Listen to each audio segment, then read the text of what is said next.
오늘은 교회의 본질은 무엇인가? 이라는 제목으로 말씀을 나누겠습니다. 로마 제국이 멸망할 때 그때 교회가 대단히 부패해 있었다라고 말을 합니다. 그런데 사제들이 하나님의 말씀을 연구하고 하나님 앞에 기도하는 일을 힘쓴 게 아니라 서로 분파를 이루어서 신학적으로 누구의 주장이 더 옳으냐, 이러한 권력 싸움들을 많이 하는 중에 심지어는 필요 없는 주제를 가지고도 이렇게 토론을 벌이는데, 가는 이 바늘 위에 천사가 과연 몇 명이나 앉을 수 있겠느냐, 이런 걸 가지고 서로 따졌다고 그래요. 그게 무슨 필요가 있겠습니까?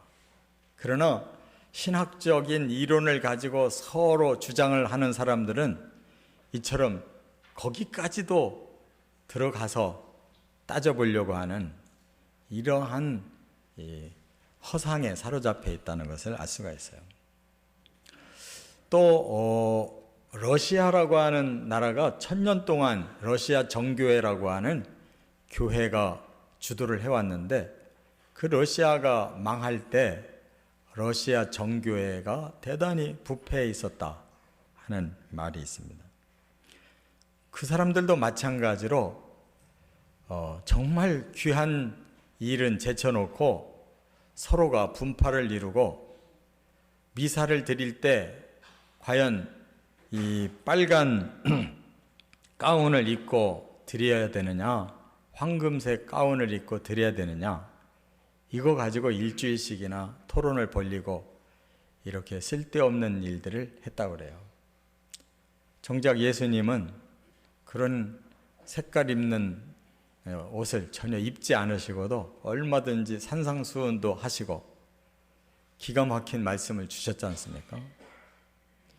이와 같이 교회가 타락하면 이 세상도 타락하고 혼란에 빠지고 망할 수도 있다는 것을 보여주는 거예요. 그래서 그 러시아가 무너질 때 공산주의가 들어온 것입니다. 오늘 본문을 우리가 살펴볼 때 이미 앞서서 하나님의 성령이 임하셔서 복음을 깨우쳐 주니까 폭발적으로 이제 사람들이 예수를 믿고 거듭났다고 그랬습니다. 그리고 교회의 숫자가 계속 늘어나서 헤아릴 수 없을 무리가 있었다고 그랬어요.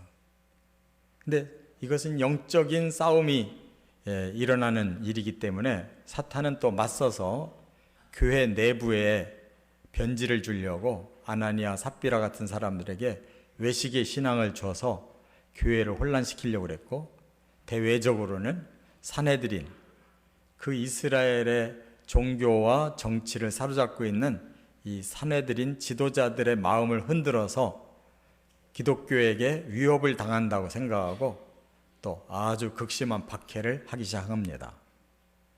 그래서 우리가 지난 시간에 사도들이 다 붙잡혀 들어가서 감옥에 있었다는 거예요. 근데 그 밤에 주의 사자가 사도들을 다 끄집어내서 오히려 성전에 가서 복음 전하게 했다는 것입니다. 그걸 모르고 이제 산헤드린이 다 회의를 소집해가지고 신문을 하려고 죄수들 불러와라 그랬더니 사도들이 사라지고 없는 거예요. 그래서 간신히 그 사도들이 성전에 있는 걸 알고 눈치 봐가면서 데리고 온 겁니다. 그런데 의외로 사도들이 담대해가지고 오히려 복음을 그들 앞에서 크게 선포하고, 우리가 하나님 말씀 듣지 사람 말 안 듣는다, 이렇게 강하게 나오니까 이 산헤드린이 그냥 극도로 흥분을 해가지고 이참에 사도들 다 죽이고 교회를 없애버리자, 이렇게 결정을 하려고 한 거예요. 잘못하면 피비린내 나는 이러한 살상이 예루살렘에서 일어나는 겁니다. 그런데 여기에 아주 귀한 중재자 한 사람이 나타났어요.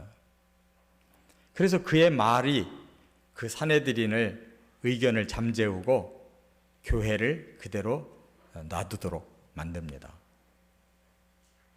여기서 우리는 참으로 하나님께서 교회의 본질을 어떻게 우리에게 가르쳐 주시는지를 깨달을 수가 있어요.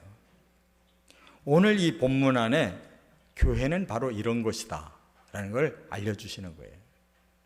그래서 우리가 2000년 동안 교회가 지금 진행해 왔는데 오늘 우리들의 교회도 또 우리들의 신앙도 과연 본질과 어떤 차이가 있는지, 과연 정상적으로 우리가 교회의 본질에 속한 교회인지 신앙생활을 하고 있는지 우리는 살펴봐야 됩니다. 그것이 벗어날 때마다 교회가 타락했고 그 시대가 무너진 거예요. 우리는 이 말씀을 진지하게 우리 자신에게로 적용하고 우리 교회로 적용해서 본질에 충실한 교회와 성도 되시기를 바랍니다. 첫째, 33절부터 39절에 보면 하나님이 세우신 교회는 무너지지 않는다. 이것이 하나님이 주시는 메시지예요. 먼저 38절과 39절 한번 읽고 말씀을 풀겠습니다. 이제 내가 너희에게 말하노니 이 사람들을 상관하지 말고 버려두라. 이 사상과 이 소행이 사람으로부터 났으면 무너질 것이요 만일 하나님께로부터 났으면 너희가 그들을 무너뜨릴 수 없겠고 도리어 하나님을 대적하는 자가 될까 하노라 하니. 조금 전에 말씀드린 것처럼 사내들이는 사도들 이참에 죽이자, 그리고 기독교를 아예 없애버리자, 이렇게 나간 겁니다. 그러면 기독교인들이 막상 죽음을 당하게 되면 가만히 있을 수 없을 거 아니겠어요. 적어도 예루살렘에 2, 3만 명 정도의 기독교인이 있다고 추정이 됐었는데 그들이 그냥 죽임 당하지는 않을 거 아니에요. 그렇게 되면 예루살렘이 어떻게 되겠습니까? 그때 가말리엘이라고 하는 율법 교사가 나타나서 그들을 달래기 시작했어요. 그가 누구냐? 바로 그 당시에 최고의 랍비입니다. 그리고 사도 바울이 바로 그에게 배운 사람이에요. 스승이에요. 그런데 전승에 의하면 그가 후에 그리스도인이 됐다라고 하는 전승이 내려오고 있어요. 이 가말리엘이 그 사내들인의 결정을 뒤집는 아주 귀한 중재의 말을 했는데, 그것은 너희들은 지금 대단히 조심을 해야 될 상황이다. 지금 그것을 결정하면 안 된다. 왜냐? 과거에 이미 2가지의 사건이 있었는데 그 결과를 보면 우리가 이렇게 결정하면 안 된다는 걸 알 것이다 라고 그 예를 2가지를 들었어요. 과거에 드다라는 사람이 나타나가지고 사람들을 이끌기 시작했는데 400명이 따랐다는 거예요. 그때 나라가 서서히 그를 막 한편으로 지지하게 되고 한편으로는 그 구테타를 또 막으려고 하는 그런 무장 세력으로 대치를 하게 됐는데 그 드다라는 사람이 갑자기 죽게 된 거예요. 그랬더니 그들의 무리들이 다 사라지고 말았지 않느냐.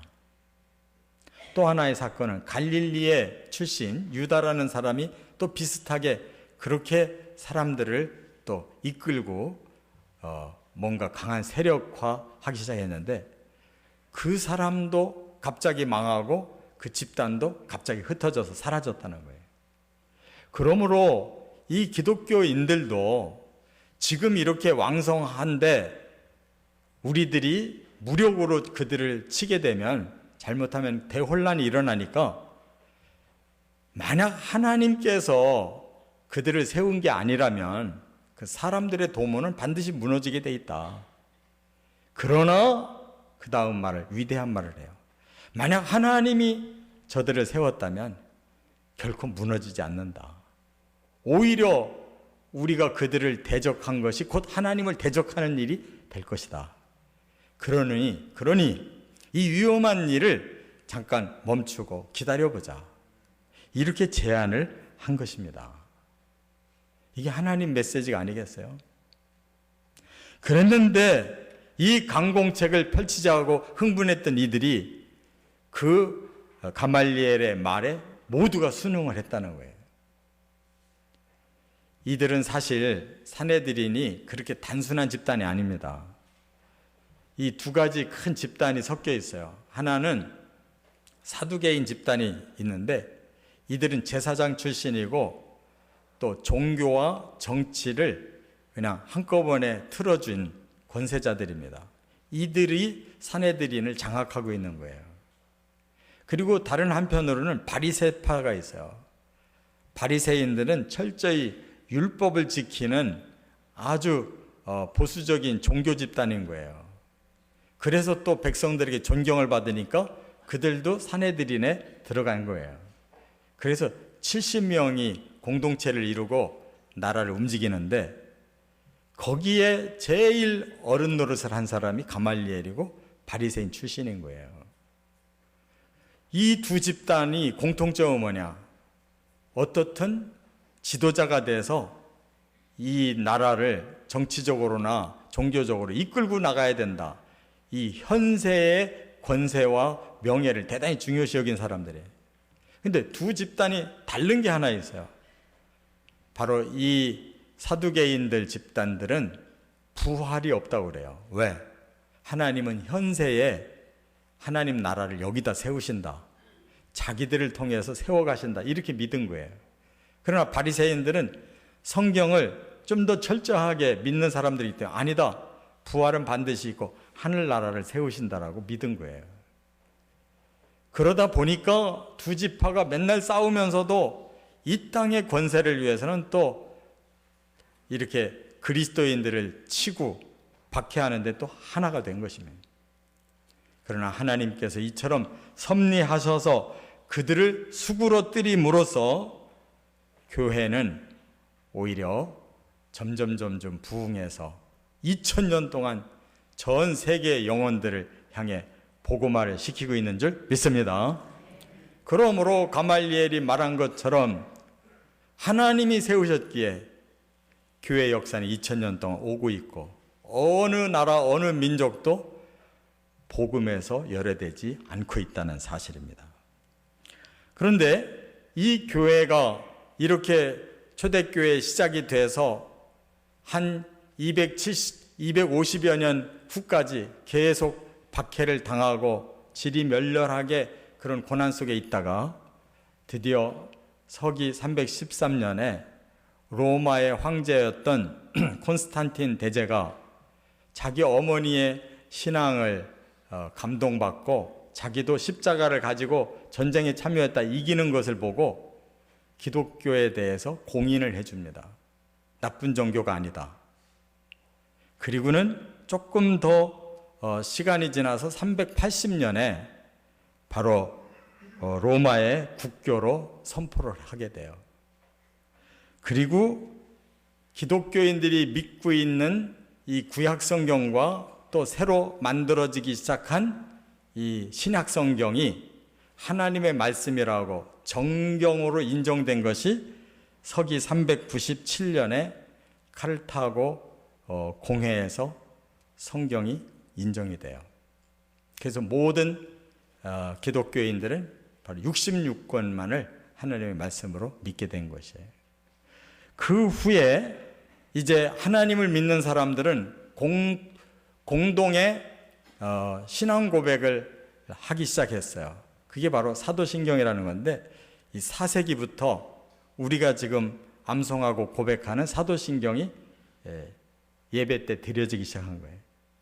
그게 10세기에 와서 완전히 확정돼서 오늘날 사도신경을 고백하는 곳은 하나님의 교회로서 공인을 하고 모두가 한 믿음의 형제 자매인 줄 믿습니다. 두 번째, 또 하나 교회의 본질이 뭐냐? 40절과 41절에 보면 교회는 박해를 통해 성장한다. 이게 교회의 본질이에요. 먼저 40절과 41절 한번 같이 읽겠습니다. 그들이 옳게 여겨 사도들을 불러 채찍질하며 예수의 이름으로 말하는 것을 금하고 놓으니 사도들은 그 이름을 위하여 능욕받는 일에 합당한 자로 여기심을 기뻐하면서 공회 앞을 떠나니라. 그들이 죽음은 면했으나 그들을 그냥 내보내지 않았습니다. 여기 보니까 사도들을 불러들여 채찍질했다. 그러면서 다시는 예수 이름으로 말하지 마라. 복음 전하지 마라. 이렇게 아주 단단하게 그들에게 경고를 한 것입니다. 여러분, 채찍질이라는 것이 그냥 몇 대 그냥 맞고 뭐 등짝만 뻘겋게 이렇게 되는 게 아니에요. 그 시대 채찍질은 이 태장이라고도 부르는데 이게 성경에 몇 차례 나와요. 그것은 아주 질긴 가죽에다가 그 끝부분에 이 나부로 아주 뾰족뾰족하게 만든 것을 붙이게 돼 있어요. 그래서 이 채찍을 휘둘르다가 한번 때리면 그냥 그 채찍 자체도 아픈 데다가 그 끝에 매달린 이 쇠붙이가 이 살갗을 자꾸 당기니까 그냥 한 대만 때려도 막 살이 쩍쩍 묻어나는 것입니다. 그런 채찍질을 당했다는 거예요. 그 채찍질을 바로 예수님도 당하셨잖아요. 그래서 우리가 영화 보면 알지만 온 몸이 피투성이가 된 것은 바로 그 채찍질 때문인 거예요. 근데 사도 바울도 그 채찍질을 당했다고 고린도 후서 11장 25절에 그랬어요. 자기는 3차례나 채찍질 당했었다. 그 몸이 온전했겠습니까? 뿐만 아니라 태장과 비슷한 태형이라는 게 있어요. 이거는 신명기에 이미 정해진 벌칙인데 매를 40대 때리는 거예요. 40대. 근데 사도 바울은 거기서 한 대를 감안 39대의 이 태형이라는 것을 5차례나 겪었다는 거예요. 5차례. 근데 이것도 보통 무서운 게 아니에요. 40차례까지만 때리게 돼 있어요. 왜? 더 이상 때리면 죽으니까. 그래서 율법에 40대를 때리게 돼 있는데 그 후로 관례적으로 39대를 때린다는 거예요. 왜? 사람이 숫자를 헤아리다 보면 잘못하면 40이 넘어갈 수가 있거든요. 41대까지 때렸다. 그러면 때린 사람이 율법으로 오히려 걸려드는 거예요. 율법을 넘어섰기 때문에. 그래서 사람들이 그게 겁나니까 아예 한 대를 줄여서 때림으로써 안심하고 벌칙을 가하려고 39대를 때린다는 거예요.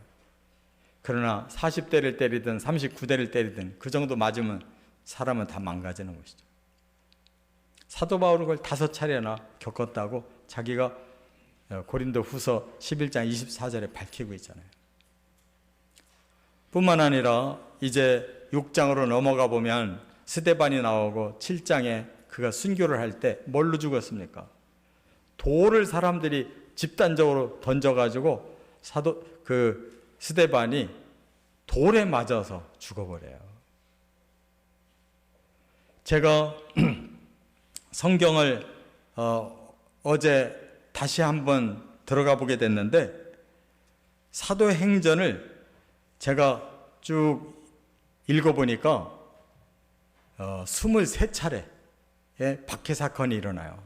사도행전 1장부터 28장까지 계속 박해 사건이 일어나는데 23차례나 일어나더라고요. 거기에 야고보도 순교를 당하죠. 사도 바울이 로마까지 감옥행으로 들어가서 사도행전 28장으로 끝나지만 그 뒤에 사도 바울이 목이 잘려 죽습니다. 베드로는 십자가에 거꾸로 박혀서 죽어요. 그러한 박해 사건이 끊임없이 일어났다 그 말이에요. 그러나 중요한 건 오늘 본문에 뭐라고 그랬어요? 41절에 분명히 그들에게 무서운 고통이 가해졌음에도 불구하고 그들은 기뻐했다. 왜? 우리가 예수님의 제자로서 이렇게 당연히 우리를 인정해 줬던 그 자체만으로 그들은 기뻐했다고 그랬어요. 바로 교회의 역사는 이러한 박해를 통해서 성정에 왔다고 하는 것을 증명하는 말씀입니다. 우리가 장작에 불이 붙었을 때 그걸 끈답시고 장작을 두들겨 패면 꺼집니까? 아니에요. 오히려 산소가 들어가면서 장작은 더 활발하게 타게 돼 있어요. 오히려 예수님의 제자로서 인정받는 것이 박해라고 생각하는 사람들에게 두들기면 그들은 오히려 더 예수님의 제자라는 긍지가 더 강해져 가지고 더 불붙어서 순교까지 하면서도 복음을 전하는 것이 그게 교회의 본질이라 그 말이에요. 저나 여러분도 바로 그러한 박해의 신앙의 그 본질에 의해서 우리가 예수 믿게 된 줄 믿습니다. 우리 믿음의 선조들이 그런 박해를 겪었고 우리나라에 들어온 선교사들이 그런 박해를 겪었어요. 제가 지난주에도 말씀드렸지만 수천 명이 순교자였어요. 그리고 그 이상 많은 고난을 당한 분들은 말로 헤아릴 수가 없이 많았다는 거예요. 저는 어제 설교를 준비하며 사도행전 1장부터 28장을 다시 읽어가면서 23차례의 그 박해의 현장을 하나하나 볼 때마다 오히려 새 힘이 솟아나는 것을 느꼈습니다. 끝으로 세 번째, 42절에 보니까 또 하나 교회의 본질을 밝혀주고 있는데 교회는 복음 증거가 사명이다라는 것을 밝혀주고 있어요. 교회가 왜 존재하느냐? 이 복음을 증거하기 위해서다라는 말씀이에요. 42절 한번 같이 읽어보겠습니다. 그들이 날마다 성전에 있든지 집에 있든지 예수는 그리스도라고 가르치기와 전도하기를 그치지 아니하니라. 좀 히터를 좀 끄세요. 초대교회는 오직 모든 성도들이 한 가지 마음밖에 없었어요. 예수님의 이 복음이 더 많은 사람들에게 전해져야 된다. 여기에 오직 올인을 했습니다. 여기 복음 증거의 원리가 아주 확실하게 이 한 절에 다 나와요. 여기 보니까 뭐라고 그랬어요? 복음을 어느 정도 전해야 되느냐? 날마다라고 그랬어요. 날마다. 날마다 그치지 아니하니라 그랬어요. 복음은 생명 자체이기 때문에 날마다 전해져야 날마다 그 생명이 확대되는 줄 믿습니다. 또 하나, 복음의 그 증거한 장소가 어디였느냐? 이거는 장소를 가리지 않았다는 거예요. 여기 뭐라고 그랬어요? 성전에 있든지 집에 있든지 그랬어요. 그들은 하나님을 예배하러 온 성전에서도 사람들을 만나는 대로 계속 복음을 전한 거예요. 그래서 하나님만 알고 예수를 몰랐던 사람들이 성전에 와서 계속 예수의 복음을 듣고 그들이 변화돼서 그렇게 많은 사람들이 믿게 된 것입니다. 그들은 집에 있다고 집에 가만히 앉아 있지 않았어요. 그 집 주변의 사람들에게 계속 복음을 전해서 어디서든지 계속 복음이 전해지고 있었다는 거예요. 그 다음에 복음을 증거한 내용이 뭐냐? 뭘 사람들에게 얘기했느냐? 여기 그랬어요. 예수는 그리스도다. 이게 결론이에요. 예수님만이 우리 사람을 구원할 수 있는 구세주시다라고 사람들에게 전했다는 거예요. 바로 우리가 말을 아껴야 되지만 이 말을 아끼면 안 돼요. 우리와 관계를 맺었던 사람들에게 이 말은 꼭 전해줘야 돼요. 예수는 그리스도시다. 그들이 받아들이지 않는다면 그들의 책임이지만 우리가 그 말을 한 번도 전하지 않아서 그 사람이 지옥 갔다면 우리 책임이에요. 예수는 그리스도다. 반드시 전해야 될 줄 믿습니다. 그리고 그 복음을 전하기 위한 가장 좋은 방법이 뭐였느냐? 가르치기와 전도하기를 함께 힘썼다는 거예요. 예수는 그리스도라고 하는 그 결론을 그들에게 전하기에 앞서 먼저 예수가 왜 그리스도인가를 배워야 되는 거예요.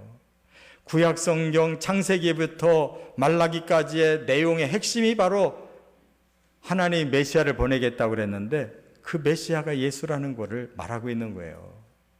창세기에서 예수를 발견하셨습니까?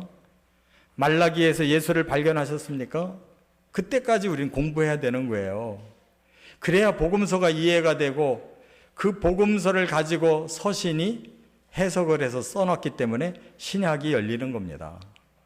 그런데 구약에서 예수가 발견되지 않으면 우리는 말씀을 아직 잘 모르는 거예요. 이와 같이 정말로 하나님의 말씀으로 깊이 들어갈 때 그 궁금함을 하나님의 성령께서 풀어주실 줄 믿습니다. 그리고 그 힘을 성령을 통해 권능으로 복음이 나가게 만들어 주실 때 듣는 사람 중에 구원받는 사람이 나오는 것이에요. 우리 사람의 힘이 아닙니다. 진리의 힘으로, 성령의 힘으로 우리가 복음을 깨닫고 전할 때 그 권능은 하나님이 그들에게 주셔서 그들의 마음 열고 구원받게 하시는 거예요. 저나 여러분이 많은 사람들에게 전도를 받았어도 그 많은 사람들에 의해서 다 구원받은 게 아니에요. 하나님께서 그분들을 통해서 어느 날 하나님이 우리 마음 여시고 우리에게 깨달음 주시고 확신의 믿음을 갖게 하여 구원받은 줄 믿습니다. 이제 말씀을 정리할게요. 교회의 본질은 하나님이 세우신 교회, 하나님이 지키시는 겁니다.